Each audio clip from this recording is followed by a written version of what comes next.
An Oxford surgeon is preparing for a 3-week mission to provide medical aid in Haiti. Professor Christopher Bulstrode is a specialist from the John Radcliffe Hospital who'll be travelling to help the survivors of last week's earthquake. He's working with the organisation Doctors of the World. It's not the first time he's used his skills abroad. He's recently come back from Gaza. He joined me earlier in the studio to tell us more about what he's volunteered to do.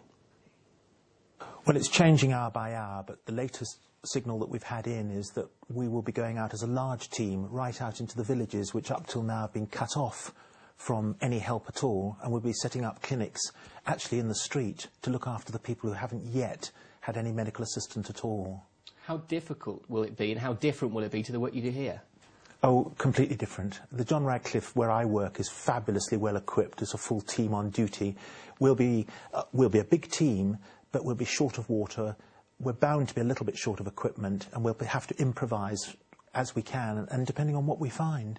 And I imagine it will be very difficult for you. We can look at some of the pictures that are coming in from Haiti today now, and some of the situations you're going to find yourself in look as if, from a medical point of view, they're going to be rough and ready. Yes, it's a bit nerve-wracking, that sort of thing, and we'll just have to do the best we can when we get there. What sort of preparations have you been making to deal with situations like this? Well, I've got the books out overnight and been reading up all the textbooks on some of the operations that I don't do very often, that I'm likely to come across when I'm there, trying to think about how I'm going to work with the team, because it's a very big team. It's a team of administrators, people are going to get the fuel in, people are going to get the water in, theatre sisters, and I've got to think how I'm going to fit into a team and speak French throughout. So there are quite a lot of things to work on. Because you work for Doctors of the World, but it's part of Médecins du Monde, That's and right. it will be a big international team. It's a big international team, mainly French, but this is the British contingent that's going out this time. And for you personally, I guess it will be very different to some of the areas you've worked before. You've worked in war zones and famine zones, but not necessarily a natural disaster area. Absolutely, and that's what worries me, is that this is new for me, and we just have to do our best. We'll try and use the same principles, but you're quite right, and we're going to have to think our way through this one. Now, when we've seen the pictures so harrowing for many people, there will be others asking you right now, what is your motivation for being there?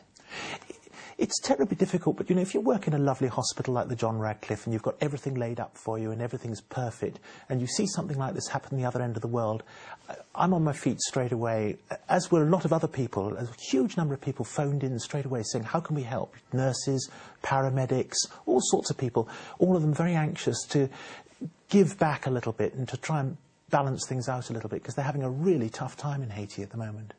Often when we end interviews, we say that we wish the guests well, but I think everyone watching this tonight will be wishing you the very best of luck. Thank you so much. Sending you our good wishes. Thanks, Ross. Thank you. That's Professor Christopher Bulstrode. Next tonight, more than half the obese